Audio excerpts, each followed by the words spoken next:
አድማጮቻችን ሰበር ዜናዎች አሉ።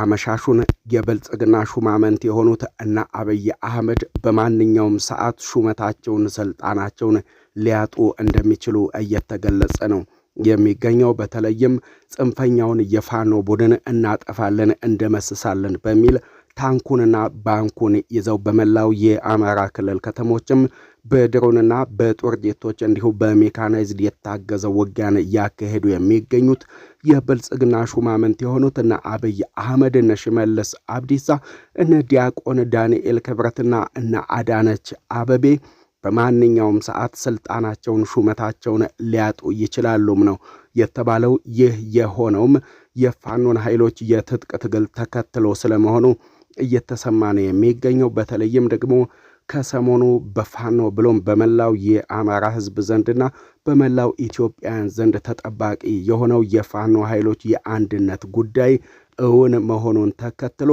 ከወደ አሜሪካም አስደሳች ሰበር ዜናዎች እየተሰሙ ነው የሚገኙት።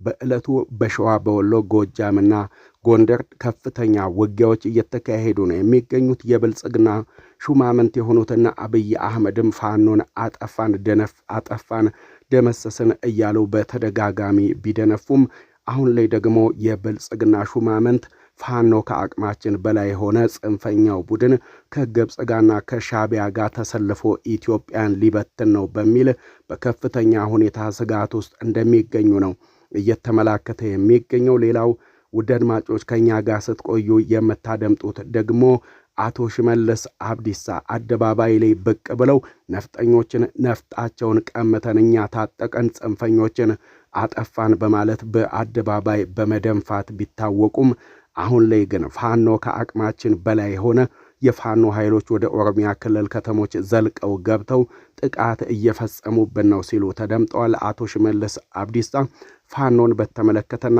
በአማራ ክልል ከተሞች እየተካሄደ የሚገኘውን ውጊያ በተመለከተ ያልተጠበቀ ንግግርን ሲያካሂዱ ተሰምቷል። ዕለተ ሰንበት እሁድ ዕለት አመሻሹን ነው። ሰበር ዜናዎች አሉ። እንደተለመደው ቪዲዮአችን ለብዙሃኑ ድምፅ ለመሆን ስለሚያግዘን ወደ ቪዲዮ ስትገቡ የላይክ በተኗን እንድትጫኑ ከወዲሁ ልናስታውሳችሁ እንወዳለን። አድማጮቻችን እንግዲህ ዕለተ ሰንበት እሁድ ዕለት ነው። ሰበር ዜናዎችን እየሰማን እንገኛለን። ከሰሞኑ የፋኖ ኃይሎች ወደ አንድነት መምጣታቸው የሚዘነጋ አይደለም። በዚህ የፋኖ ኃይሎች የአንድነት ውይይት ላይም ዘመነ ካሴ የፋኖ ኃይሎች ጠቅላይ አዛዥ ሆኖ መሾሙ የሚዘነጋ አይደለም። እንዲሁ ደግሞ እነ ማስረሻ ሰጤን የመሳሰሉ የፋኖ ከፍተኛ አዛዦችም ለአገዛዙ እጃቸውን መስጠታቸው የሚታወቅ ነው። በተለይም ከብልጽግናው በቀጥታ ትዕዛዝን ተቀብለው የፋኖን ኃይሎች የተቀላቀሉ የፋኖ ከፍተኛ አዛዦችና መሪዎችም ለብልጽግናው አገዛዝ በስፋት እጃቸውን እየሰጡ በሚገኙበት በዚህ ሰዓት እነ ታጋይ እስክንድር ነጋን በተመለከተ የሚሰማው ደግሞ አስደንጋጭ መረጃ ሆኗል። በተለይም ከሰሞኑ ታጋይ እስክንድር ነጋ የፋኖ ኃይሎች ወደ አንድነት ከመጡ በኋላ በኤርትራ ለ37 ቀን ጥብቅ ውይይቶችን አካሂደው ዘመነ ካሴ የፋኖ ኃይሎች ጠቅላይ አዛዥ እንዲሆን ሲሾም ታጋይ እስክንድር ነጋም እንዲሁ በፋኖ ኃይሎች በኩል ሹመት እንደተሰጠው የሚዘነጋ አይደለም። አሁን ላይ ምንጮች እየገለጹልን እንደሚገኙትም ከሆነም ታጋይ እስክንድር ነጋ ከሰሞኑ በፋኖ በኩል የተሰጠው ሹመትና ስልጣን እንደማይመጥነውና በዚህም ምክንያት ስልጣኑን አልቀበልም ማለቱን ከሰሞኑ መዘገባችን የሚዘነጋ አይደለም።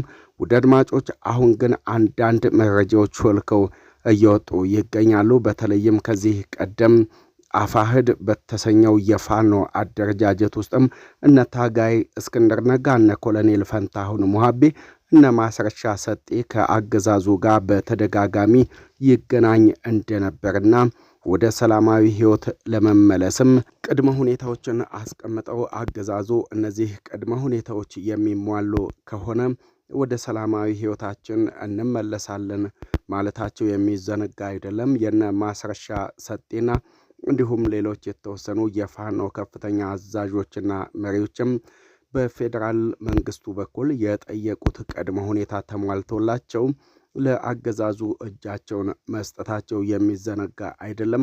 አሁን ላይ ግን እየተሰማ የሚገኘው አስደንጋጭ ሰበር ዜና በሸዋ ቀጠና የሚገኘው ታጋይ እስክንድር ነጋም ከፕሬዝዳንት ታዬ አጽቀሥላሴ ጋር በተደጋጋሚ እንደተገናኘ እንዲሁ ደግሞ በስልክም እንደሚወያዩ ምንጮች የገለጹልን ሲሆንም እስክንድር ነጋ ምናልባትም በጥቂት ቀናት ውስጥም የፋኖ ኃይሎች አንድነትን በመተው የፌዴራል መንግስቱን ሊቀላቀል ይችላል ተብሎም እየተጠበቀ የሚገኘው ታጋይ እስክንድር ነጋ ባስቀመጠው ቅድመ ሁኔታ ላይ የአማራ ክልል ርዕሰ መስተዳደር መሆን የሚችል ከሆነ ወይም ደግሞ በፌዴራል መንግስትም በፌዴራል ከፍተኛ ሹመት ወይም ከፍተኛ ስልጣንን የሚያገኝ ከሆነ በስሩ የሚገኙ የፋኖ አደረጃጀቶችን ሙሉ ለሙሉ በመያዝም አገዛዙን ለመቀላቀል ቅድመ ሁኔታ ማስቀመጡ ነው እየተገለጸ የሚገኘው።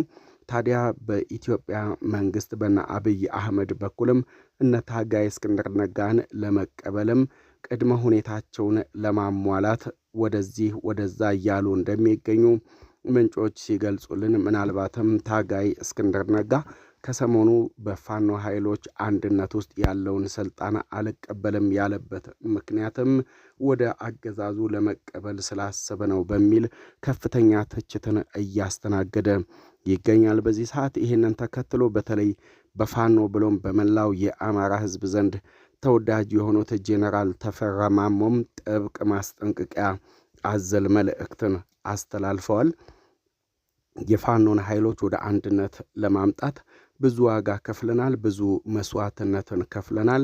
ይሄ በሆነበት ሁኔታ ፋኖ ከብዙ ዋጋና ከብዙ መስዋዕትነት በኋላ ወደ አንድነት ከመጣ በኋላ አንዴ ወገቤን አመመኝ ዓይኔን አሳከከኝ ብሎ ማለት አይቻልም። ወደ ኋላ ማፈግፈግም ህዝብን እንደመናቅ ነው በማለት ያስጠነቀቁት ጄኔራል ተፈራ ማሞ ወደ ጫካ ወደ ትጥቅ ትግል ሜዳ የገባ ነው ሹመትም ስልጣንም ፈልገን አለመሆኑን ህዝቡ በግልጽ ያውቀዋል። ግን ደግሞ አንዳንድ የፋኖ ታጋዮችንን ባዮችም ወደ ትግል ሜዳ ከገቡ በኋላ ዓላማቸውን በመዘንጋትም ለጫካ ሹመትና ለጫካ ስልጣን እየተፋለሙ ይገኛሉ በማለት የገለጹት ጄኔራል ተፈራ ማሞ አንዳንዶቹ ደግሞ ከዛም በባሰ ሁኔታ የአማራን ህዝብ የህልውና ትግልም ለሹመትና ለስልጣን ማግኛ ለመጠቀም ለአገዛዙ እጃቸውን በገፍ እየሰጡ ይገኛሉ በማለት ያስጠነቀቁ ሲሆንም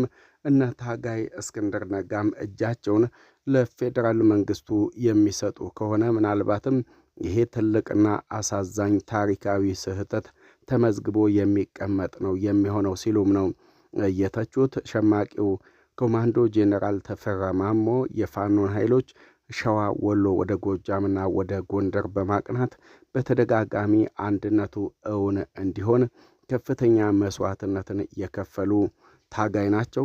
ታዲያ እንዲህ በሁሉም ዘንድ የሚወደዱት ጄኔራል ተፈራ ማሞ እነ እስክንድርና እነ ዘመነ ካሴም ቢሆኑ ከዚህ በኋላ በአንድነት ሊቆሙና ሊጨባበጡ የአንድነቱን ጉዳይም በአንድነት ቆመው ትግሉን ሊያስቀጥሉ እንጂ በተናጠል የጎንዮሽ ውጊያን አናካሂድም በሚል ተማምለው ፋኖን ወደ አንድነት ካመጡ በኋላ ታጋይ እስክንድር ነጋ ሹመቱን አልፈልግም ብሎ ማለቱ በከፍተኛ ሁኔታ እንዳሳዘናቸው ሲናገሩም ነው የተደመጡት። እንግዲህ አሁን ላይ ያለው ሁኔታ በተለይ በመላው የአማራ ክልል ከተሞች ያለው ውጊያ ተባብሶ የቀጠለበት ጊዜ ላይ እንገኛለን። የፌዴራል መንግስቱም ቢሆን ጽንፈኞችን አጠፋለሁ ደመስሳለሁ በሚል በመላው የአማራ ክልል ከተሞች መጠነ ሰፊ ውጊያዎችን እያካሄደ ይገኛል። ያም ሆኖ ግን የፌዴራል መንግስቱ ጽንፈኞችን አጠፋለሁ ደመስሳለሁ ቢልም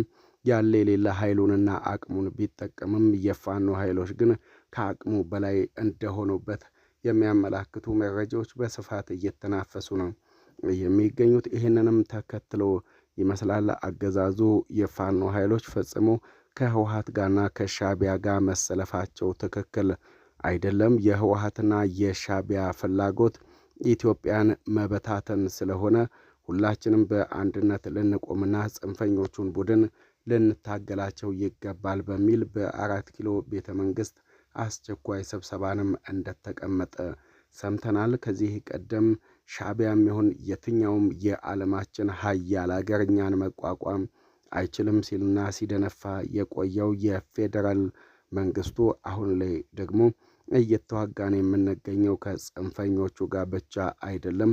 የኢትዮጵያ ጥንት ጠላቶች የሆኑት ግብፅና ሻዕቢያም ቢሆኑ በኢትዮጵያ ውስጥ የሚገኙ ታጣቂ ቡድኖችን እየደገፉና እያስታጠቁብን ይገኛሉ ሲል እየወነጀለ ያለበት ሁኔታ ነው የሚገኘው ማለት ነው። እንግዲህ